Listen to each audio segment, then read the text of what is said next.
guys, what's up? Welcome back to your Heroclix headquarters. Today we've got another first look at some Fantastic Four Heroclix previews. This time they're coming to us from none other than the Happy Little Heroclix YouTube channel, so if you haven't watched his video yet, I highly suggest you go check that out first. But without further ado, let's take a quick look at them. So starting off, we have Gorgon, who is number 46 in the set. He's a rare, he's got the Inhumans and Soldier keyword, and he only has one trait that is just Seismic Stomp, Quake, but Gorgon may use it as if he occupied a square within 3 squares in line of fire. And he's got some great stats. He's only 45 points. He's got a 7 movement with charge, 11 attack, 18 invulnerable, and 4 damage. So when you charge for 4 squares and then you have that extra 3 square range to Quake, he's got like a 7 square reach with an 11 attack, 4 damage for only 45 points. And that's not even including, knocking them back to maybe off of elevated. And then at the end he goes up to a 19 defense with willpower and some sidestep. So for only 45 points he's looking really good. And humans is going to be, I think, a pretty decent keyword after this set. It looks like we're getting some more Inhumans now. Because if you remember, we had Earth X had some good Inhumans. Avengers Black Panther and the Illuminati had some good Inhumans. We got this guy right here, Human Torch. He's got Inhumans. He's really good. So there's a lot of good stuff there. But let's take a look at the next one, which is, I think, one of my favorites I've seen so far, Silk. She has the Agents of Atlas, Fantastic Four, S.H.I.E.L.D., Spider-Man family, and Reporter keywords.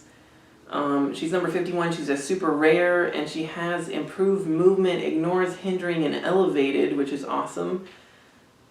She has a trait for S.H.I.E.L.D. Beast Hunters. When Silk is given a move action, after resolutions, remove an action token from her, and she can use stealth until your next turn. So that's really great. Just being able to remove a token when you take a move action is awesome. She does start with willpower, and she does have a 10 movement with charge and 11 attack, super strength.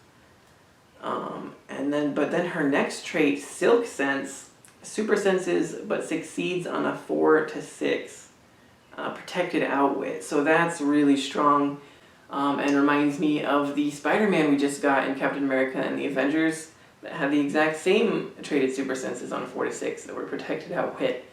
Playing both of them together is going to be really annoying, especially if you can play them on the Earth X Wakanda map to reroll your super senses, or play them with Spiderling. She can reroll super senses once per turn on a friendly Spider family keyword character, which is awesome. And she's got 2-point values, 75 or 30. At 75, she's actually got a good amount of health, 7 clicks. And she doesn't go below a 10 attack the whole time. Another thing I like, actually, is at the very end she has 9 movement with plasticity and some combat reflexes.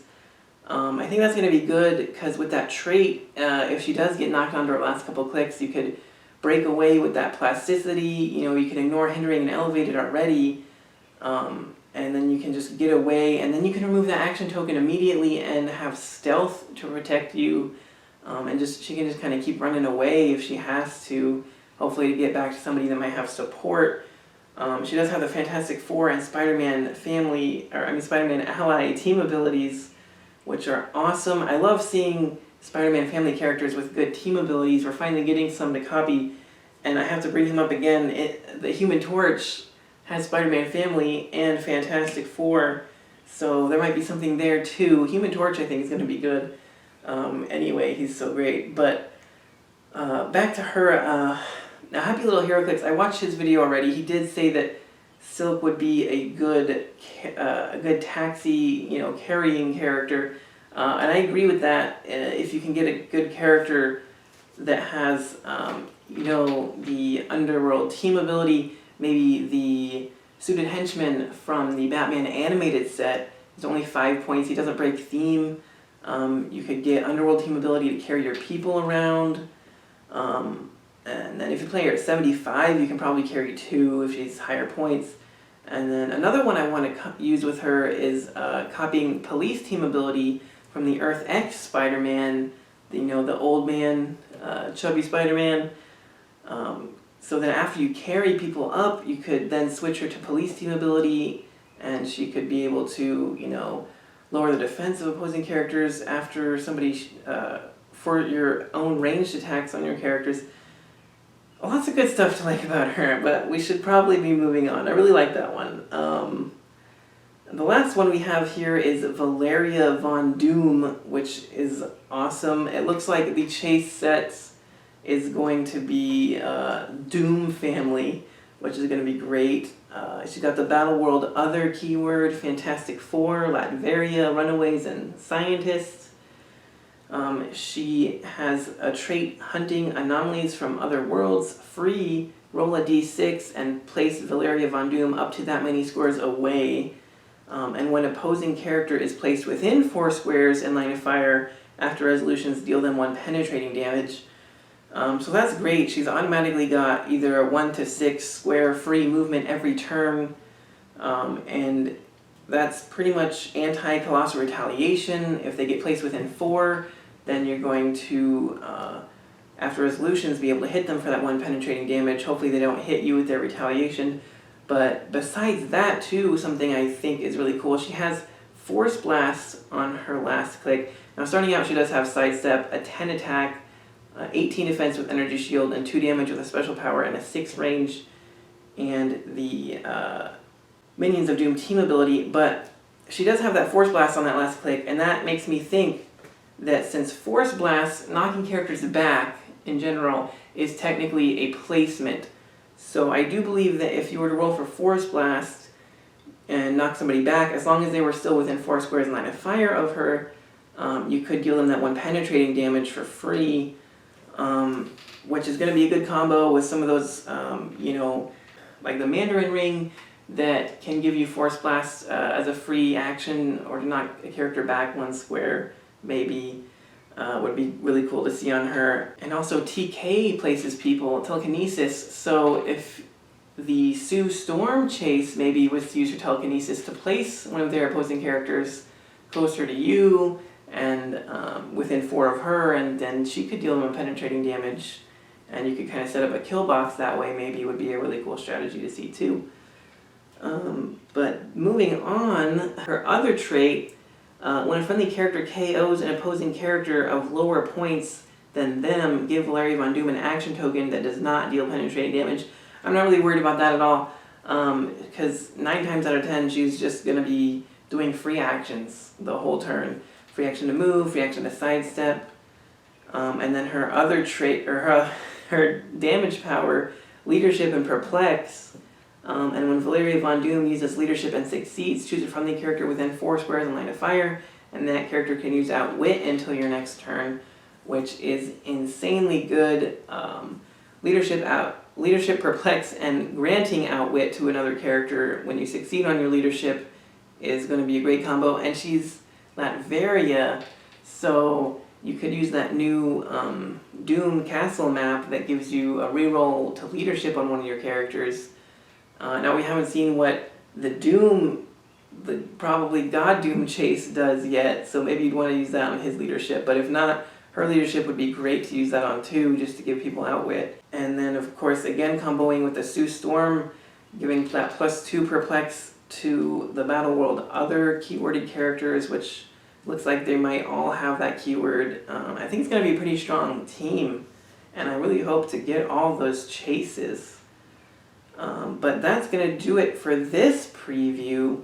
But I did want to talk about, we got some other news about Galactus, and that's pretty exciting stuff. Right, so if you guys haven't seen this yet, they did release a solicit on the new Galactus Colossal figure. It looks super good. It's one of the best sculpts they've made in Heroclix to date, I think. The MSRP is going to be $99.99, but I think it's well worth it if you wanted to buy it. I do believe it's going to be the prize at the end of the event, but they haven't really officially said that yet, so that's kind of just a guess. Now, the box looks great, and it's going to be able to open and have like windows so you can display it anywhere you wanted to.